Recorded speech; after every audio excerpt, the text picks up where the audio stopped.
Hey everybody, Eric Grenier here with Philippe J. Fournier for our last pre-election episode of The Numbers. Philippe, I can't believe it that we've actually made it to these final days of this campaign. Like, it is, I've been thinking about this election for years. Yep. And you and I started our podcast now almost a year and a half ago.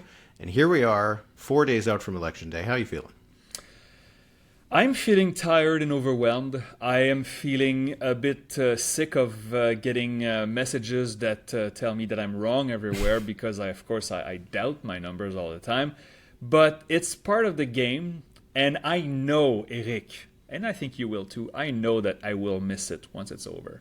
If it's a majority, that means the next election should be October 2029. Yeah. That feels like so long ago, right? So long from now. But yeah, so one thing at a time. How are you doing, Eric? How are you holding up in these last few days?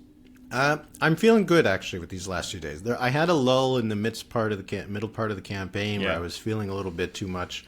I was feeling it, just just all the work and all this kind of stuff. But now I'm actually starting to feel like, oh, wow, we're getting to the final. And you just said that 2029 feels like so long far away. September 2021 feels like an eternity ago. Oh, yes. And yet we made it. So, things pass quickly. And who knows, maybe it won't be a majority.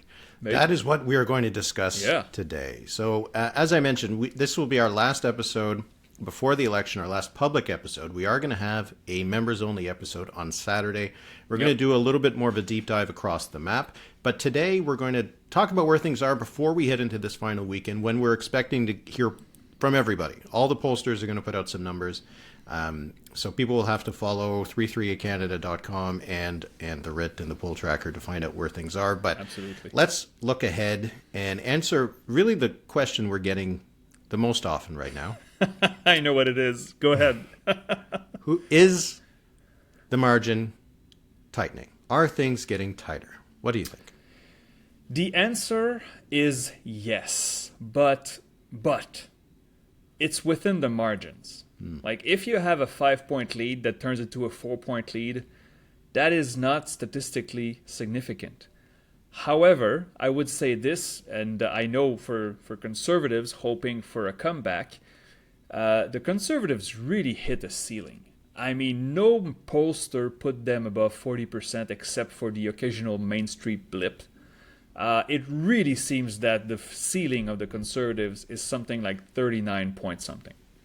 And so if the NDP and the Bloc Québécois remain low enough and the Liberals are above 40, it's game over. So has the margin been reduced a bit? I think you and I both had a 6-point lead for the Liberals at some point in the campaign. Now this morning, my update, I have a 4-point lead. So yeah, it's gotten tighter, but not in the places where it matters for the Conservatives. So the seat projection is incredibly stable for me.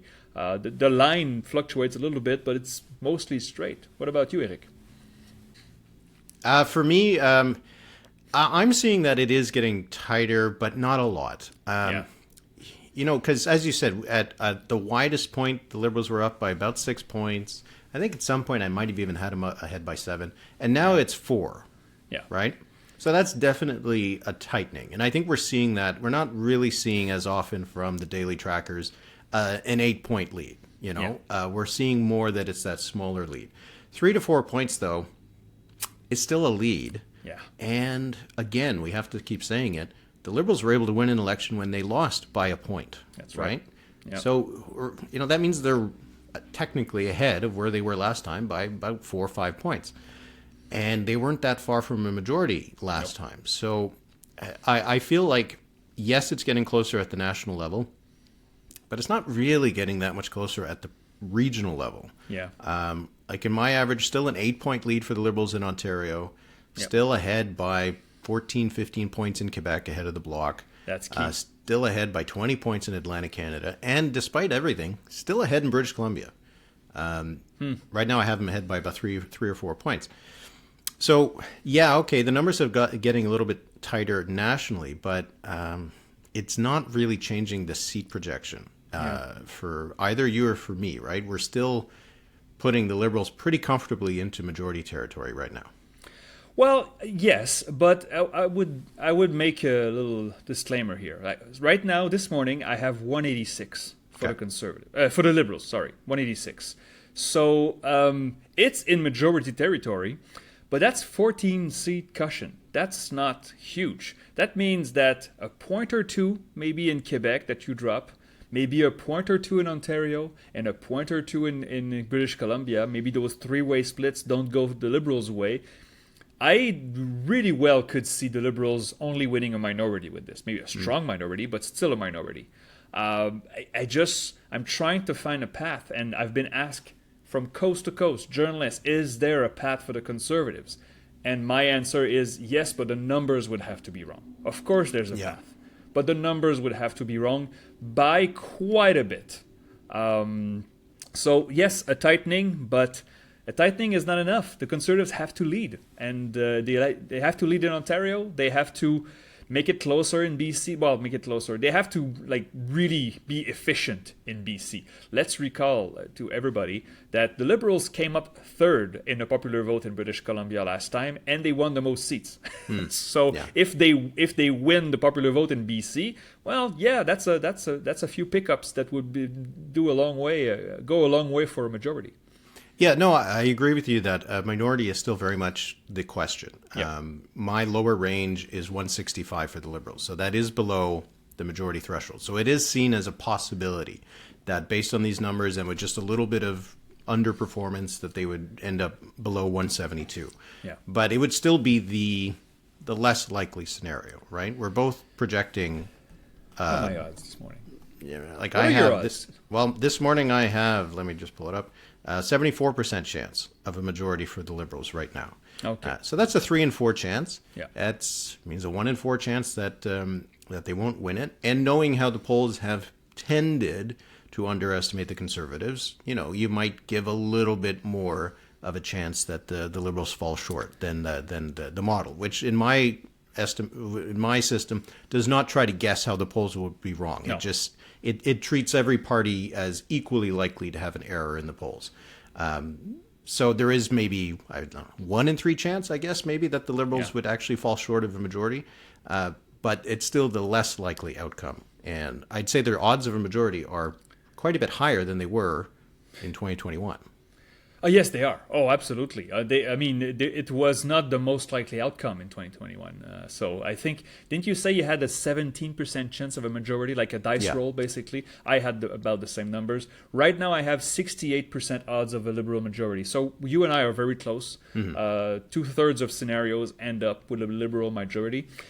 And we should also state, you talked about the Conservatives being underestimated by maybe a point or two nationally last time.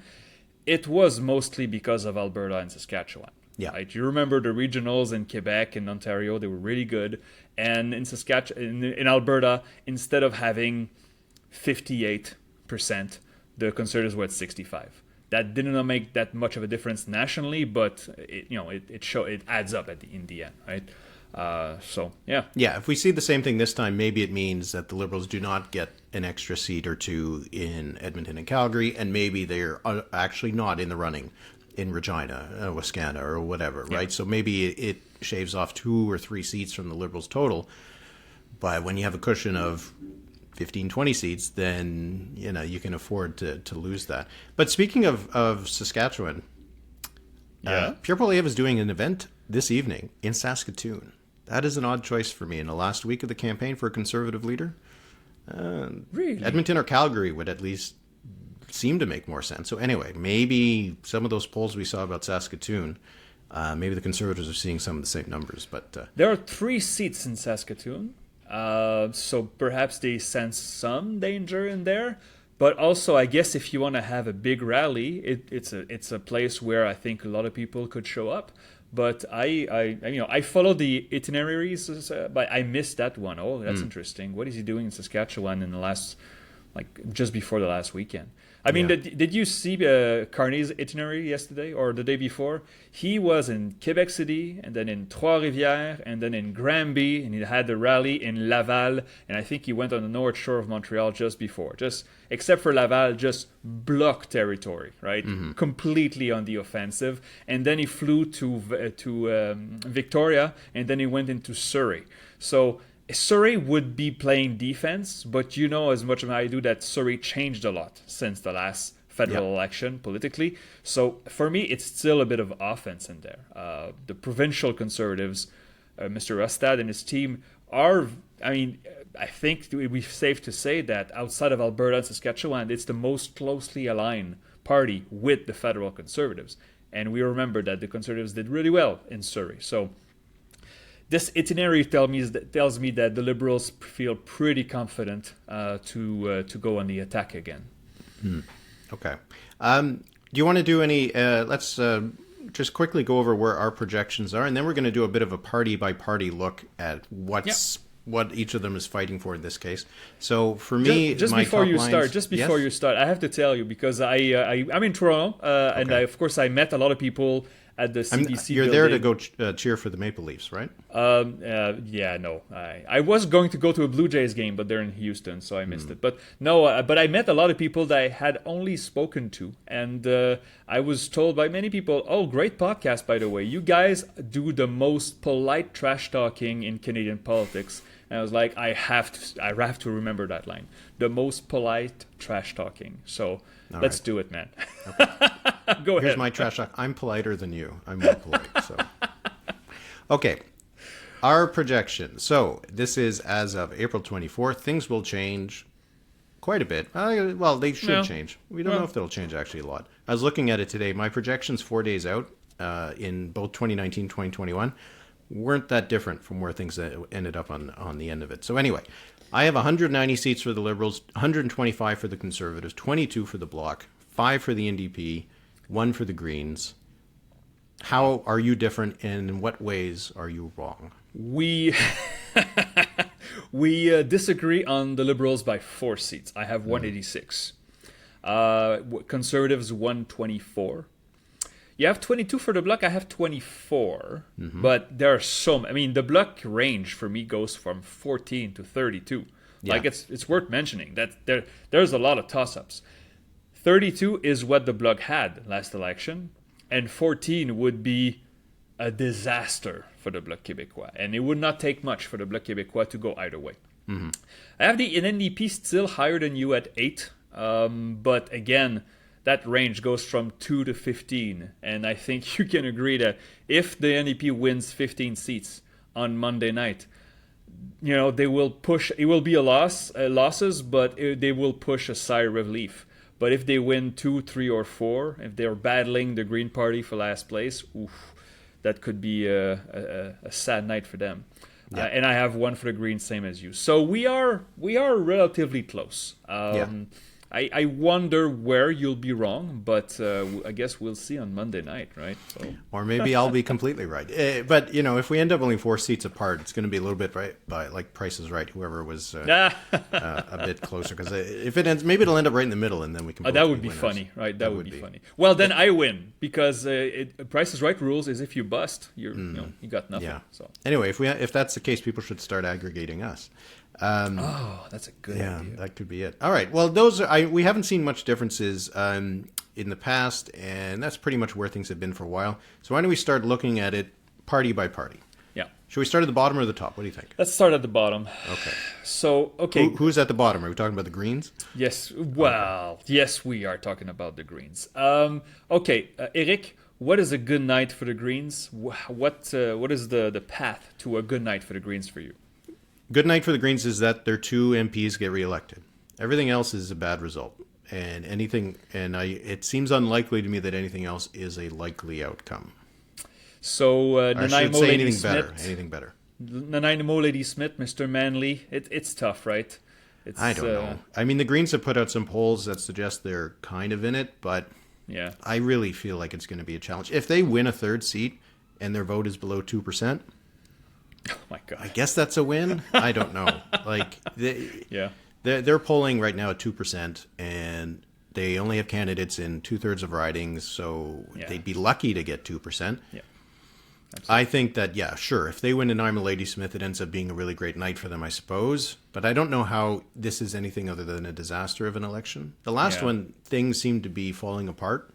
This one, they should have been able to pick up the pieces, but they didn't. And I just feel like for the Greens, if they can get their 2 MPs reelected, that's a win. If they can get, and if I had to choose between the 2 of them, I'd say Mike Morris in Kitchener Centre.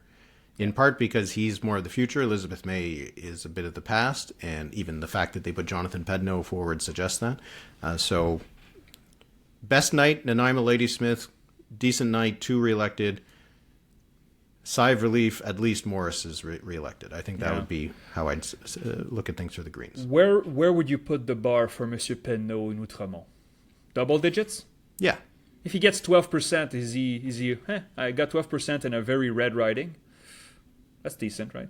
I mean, he'll get 6. If he manages that, he'll get 6 times the amount of support the Greens are probably going to get across Quebec. So Oh boy. Okay, I agree with that path. I think it's pretty straightforward. We don't see surprises. I mean, you remember when the Greens won Fredericton in 2019? Jenica Atwin, her name was. She flipped to the Liberals, but I thought that came out of nowhere. We know that the Greens did okay provincially, but I remember in the polls, we didn't have any indication that the Greens could win. So could there be a surprise? The campaign has been so quiet, and they didn't go to the debate. As you said, they couldn't have a full slate. So I don't see potential. We'll see. We'll see. Okay, let's go next to the Bloc. We'll do it in terms of popular vote. The Bloc will be our next one. Oof. I think it will be close between the Bloc and the DP. I mean, possibly national vote. Yeah, possibly. Yeah, it's possible. Okay, let's go to the Bloc. Let me start, if I may. Okay. The Bloc Québécois. I mean, right now we see Yves-François Blanchet. Yesterday was in the suburbs of Montreal, the 450 we call it, the equivalent of the 905 for Quebec. In a normal campaign, and I think the campaign that the Bloc drew up perhaps in December, there was no way that Yves-François Blanchet would spend much time in the suburbs of Montreal, but here we are. So the lower Laurentians, Terrebonne and Repentigny in Lanaudière, south shore of Montreal, those seat-rich suburbs of Montreal that were really good for the Bloc Québécois and also the CEQ provincially. Yves-François Blanchet is trying to save face in those ridings because we know the Liberals are targeting many of them. A good night for the Bloc Québécois, I think, would be 25 seats. If they have 25, they'll have suffer losses, but they will have avoided the worst. And a bad night, 12, 14 seats, that maybe you're battling the threshold for official party status. So this is what I see right now for the Bloc Québécois. What about you? Yeah, I think that 25 mark as a sign of good night would be where I would put things. My likely range, which is a little bit more modest in terms of outcomes, is 19 to 26 for the Bloc. Okay. I think if they get to 25, then that's a decent result for them. If they get down to the low 20s or into the teens, then I think psychologically, if they get under 20, I think that would be a big loss for them. And part of it is going to be what happens with the Conservatives. Are they going to pick up 2 seats in Quebec City? Are they going to give the Bloc a run anywhere in the Saguenay? But it is largely going to be what happens in and around Montreal, like you said. And they're going to kind of swing a lot together, don't you think? Yeah, it's just that the margins are so tight, right? As I said earlier, and I think your numbers reflect the same reality. The Bloc winning 17 seats, or the Bloc winning 25, the margins maybe is 1 point. So it's really, really close. And that Liberals get out the vote machine remains strong. And also, older voters in Quebec, they used to be much stronger for the Bloc, and they seem to very much like Mark Carney. So perhaps the Bloc is not that popular among young people, according to the polls. So they could say, okay, at least we have the boomers. They lost a bit of that to the Liberals right now. So a good night for them, though, probably means the Liberals are in minority territory. Oh, that's the best night. Oh, that's the absolute best. Yeah. But that's what I mean. Like, it seems unlikely that the Bloc would be at 17 seats and the Liberals are in minority. That's right. So in a way, there's like a combination that if the Bloc can get up to the 25, 26, 27 seat range, they probably kept the Liberals to a minority, in which case they hold the balance of power, right? So that would be the confluence of factors that would be the best outcome for the Bloc. But I'm just not sure if I see it. There's been a couple polls that have them at 30 or above, but then a lot of other polls are still putting them at 24, 25, 26%. Yeah. So I'm not sure. I'm not sure what to expect for them. I think they are maybe one of the bigger kind of, not bigger wild cards, but it is a wild card. Are they going to end up closer to 30 seats and 30% or closer to 20 seats and 20%? 25 seats for the Bloc is not enough to push the Liberals in minority. Right now I have 24 for the Bloc, and the Liberals have a 14-seat cushion. So, again, the 14-seat cushion can be erased by the other parties. I mean, I don't see the Bloc winning 35. The numbers just don't suggest that. And so, if the Bloc gets into the 30s in seats, which would almost match their result last time, that would be an awesome scenario. That means the Liberals have no gains in Quebec. No net gains at least. But yeah. Okay, NDP. Okay.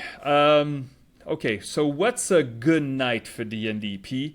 And of course, it's all with respect to expectations. Yes. The NDP had 25 seats last time around, and it was considered a pretty good result. I think you and I in 21 both had the NDP a bit higher in our projections. Yeah. I think I had them at 28.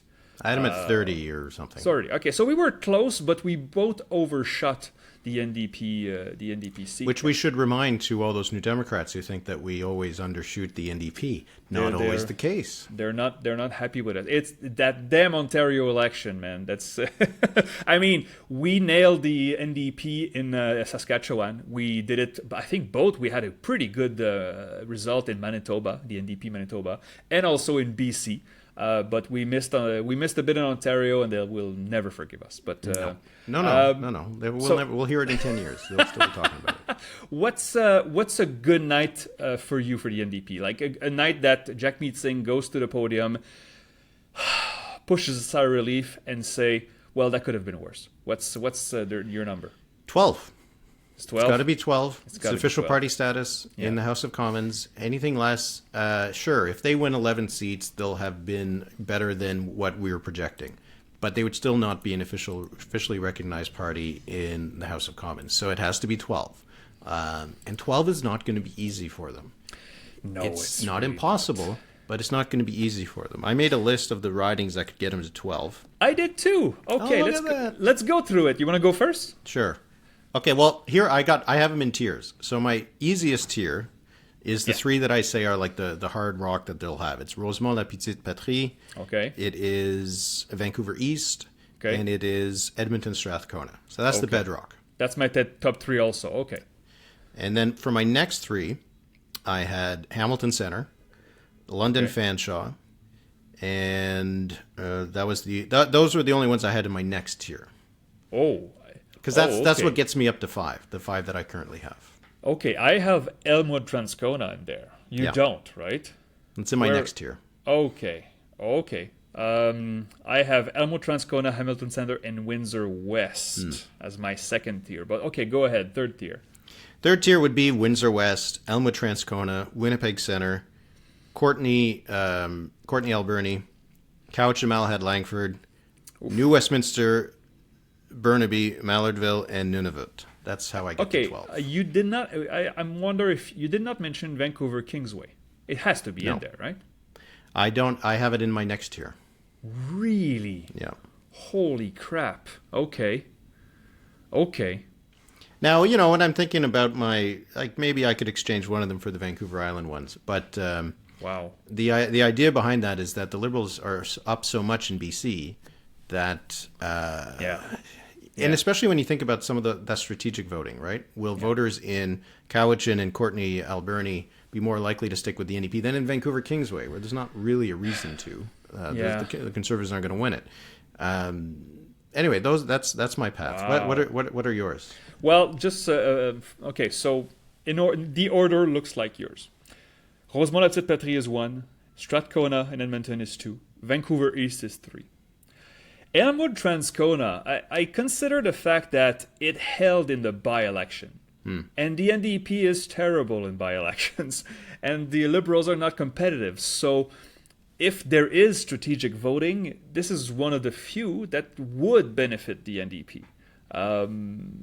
So that's why I have it so high. Then Hamilton Centre, Windsor West, that's 6. Winnipeg Centre, I still have it there, but it's a toss-up. That's a 7. Vancouver Kingsway. I mean, Kingsway, they had in the high 40s in the result, transpose result. So it's possible they lose it, but it's also, there's a strong base there. Oh, yeah. Then Greaseba, number 9.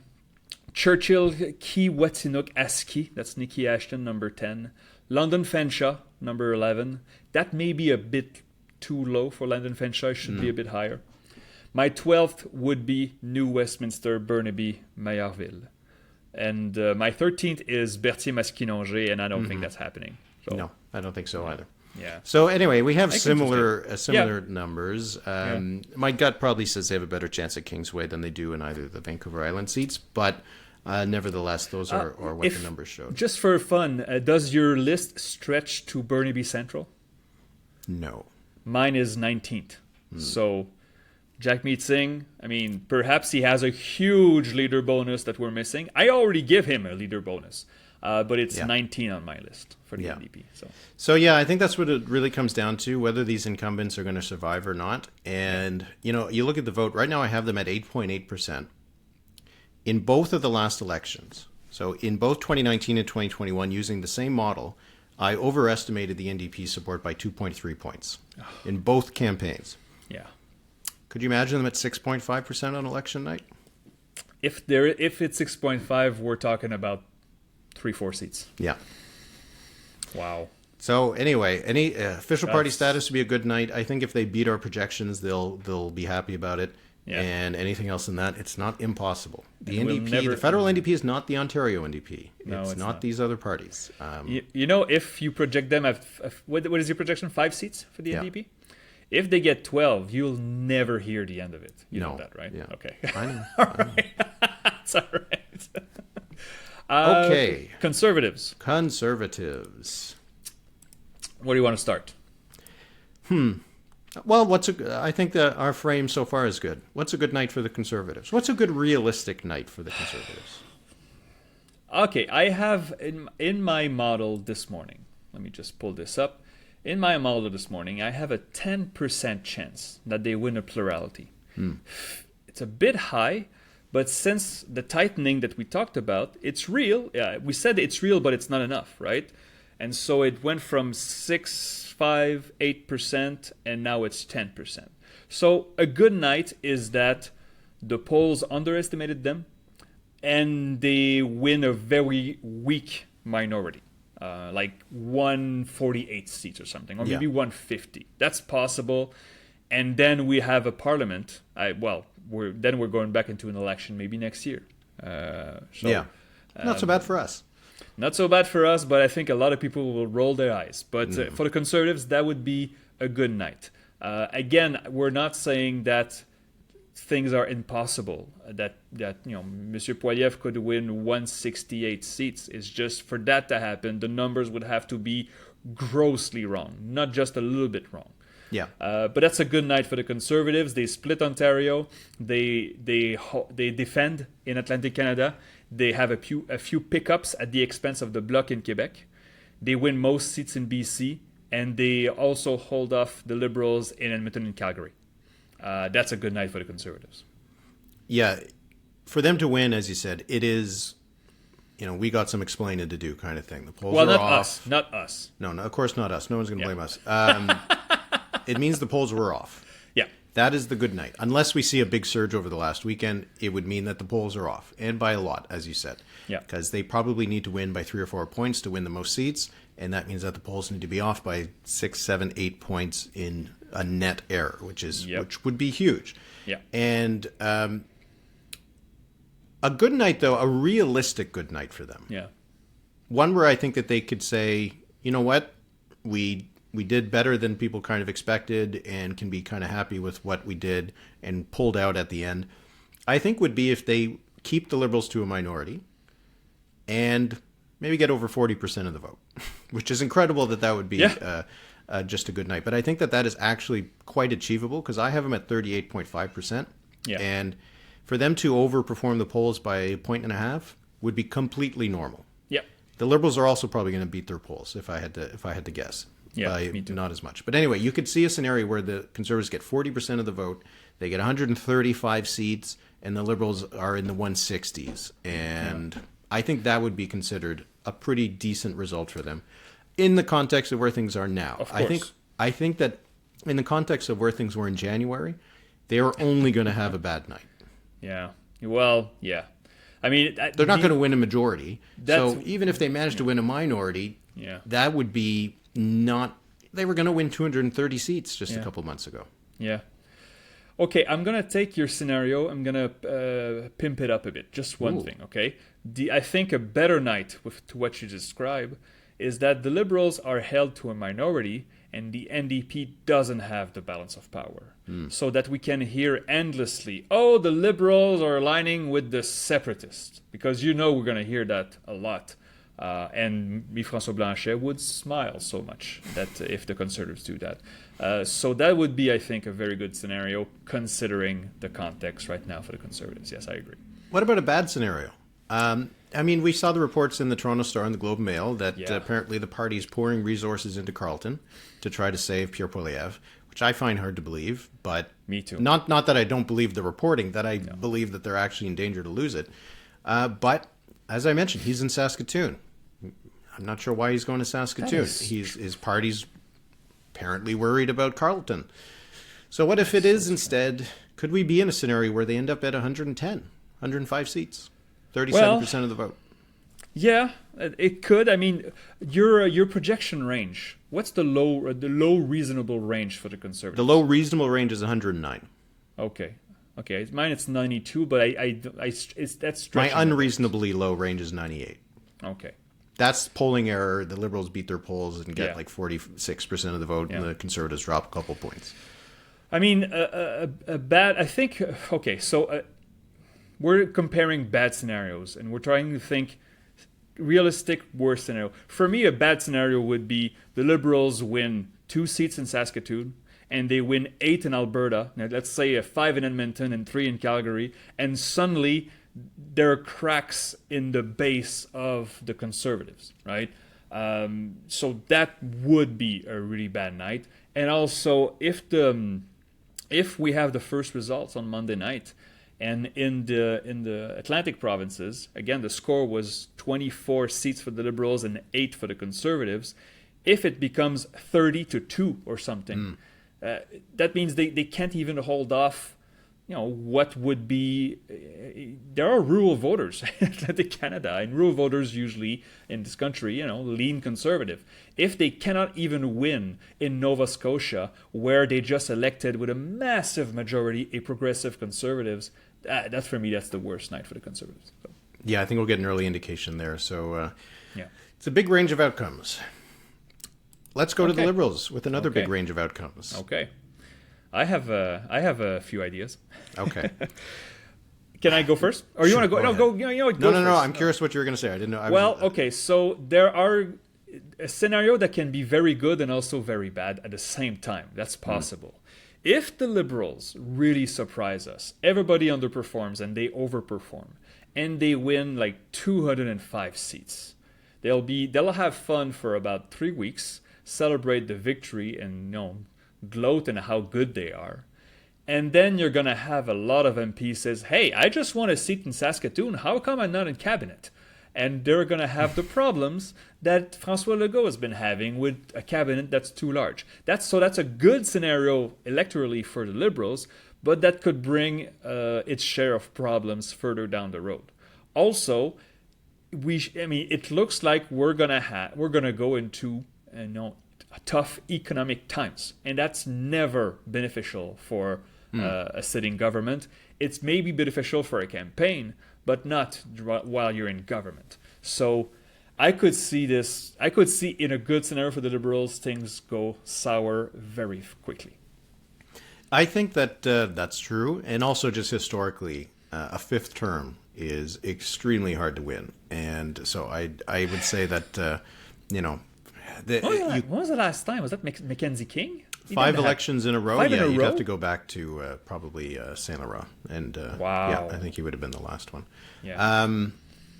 But I mean, a good night for them is probably where we both have them in the projections, right? Because they're winning more seats than Trudeau won in 2015. Yep. They're winning more vote than Jean Chrétien ever won. Yep. Like they're on track for a really good result, right? And I wonder if that is actually going to set expectations, that if they end up with 178 seats and 40, let's say 40% of the vote, 39.8, does that kind of say that, oops, well, they just squeaked it by and just like tumbled over the finish line? Again, we go back to the context of where things were in January. I mean, the Liberals would have died to have 120 seats back then. And now, are they going to be disappointed if they win 180? But the range of outcomes for them, like we've already gone through it because we've gone through all the other parties, is pretty wide, right? Because as I said, my reasonable limit is 165 to 207. My unreasonable limit, which is polling error limit, is 144 to 222, right? Yeah. You could see a scenario that if the polls are wrong, the Liberals end up losing the election and also, losing the argument about believing the polls and everything, which for us would probably be the worst thing. But yeah, there is a big range of outcomes, and a lot of it is based on whether they actually can make good on some of these numbers, right? Are they actually going to win 20 plus seats in BC? Are they actually going to make gains in Calgary and Edmonton? Are they actually going to win Saskatoon or Regina? Can they actually win 40 plus seats in Quebec? Like, these are questions that the numbers suggest they can, but then our guts, our head, will be like, oof, really? They're going to win? Like, they have a chance in Kelowna? They're going to win like 2 seats on Vancouver Island? Is that really possible? Yeah. That to me is the big question. Are these numbers mirages in the sense of like the projections and that kind of thing? Yeah. Or will they come up short in a lot of places, do really well, get 40% in a lot of ridings in Calgary, but not win any extra ones? I would say also, even in victory, it would be bad for the Liberals to lose the popular vote, which again, you could see it, right? Oh yeah. If it's 39.8 to 40%, even if they lose by a fraction of a point, I mean, at some point we will have to say, okay, in this century, using the new Conservative Party, Paul Martin won a weak minority, and then Justin Trudeau, and that's it. Then the Liberals lost the popular vote every other time. So, I mean, of course they want to win the most seats because that's the game. But for legitimacy and optics, they really want to. If they want to say that we want a strong mandate, you want to have the most votes. And while the polls suggest they have an advantage, I could see a tie in the popular vote. And then if the Conservatives run up the score in rural Saskatchewan and Alberta, it's possible. So, but that would not be a good outcome for the Liberals, considering they will take it. But it's interesting. Like, we're talking about the polls and the Conservatives beating it. We're largely basing that on our own kind of experience and gut with all this stuff. But I just looked at the Nanos poll this morning, which had a 4-point lead for the Liberals, 17 points among 55 and older. I know, right? If there's going to be a turnout effect, it should be in the favor of the Liberals, and it shouldn't be in favor of the Conservatives. And then we see the NDP drop, the Greens and PPC do even worse than expect because they don't have candidates. So, like, if we're just basing this on the numbers, we would expect the Liberals to overperform. Yeah. But we've all been, burned a bit by the polls' inability sometimes to correctly estimate Conservative support. So that is what we're using as a bit of a prior. But we don't actually have a lot of evidence to believe that the Liberals are going to underperform and the Conservatives will overperform, except for past performance. Yeah, exactly. No, I agree. Well, there's a lot we don't know. For those who listen to this podcast, we talked about the numbers, and we think our analysis helps understanding more the landscape, but we have blind spots. We have a lot of blind spots in this election, and I am not shy of saying that.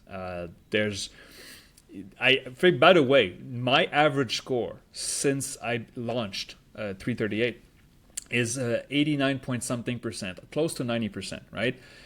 So that writing by writing. So that means that if I have a good score, if I call 90% of right winners, that means I will have missed over 30 writings. Mm-hmm. And those people living in those writings, look at my projections, will think, well, he doesn't know what he's talking about. So we have to look at the big picture, but federally there are so many blind spots, which makes election night exciting, I guess. I feel it in my stomach a little bit, but it's still exciting, so we'll see. All right, why don't we end up quickly with riding? Why don't I go first? I'll just choose one because we talked about it already, and it's where Pierre Poilievre is apparently having his rally today. Saskatoon West. This is a riding that the Conservatives won by 6 points, if I'm not mistaken, in the last election over the NDP. The NDP, right. I don't think the NDP is going to be anywhere close to 6 points, but is that NDP and Liberal vote going to coalesce and get behind the Liberal candidate and actually give the Conservatives a run for their money? Are they there to put on a big rally, like you said?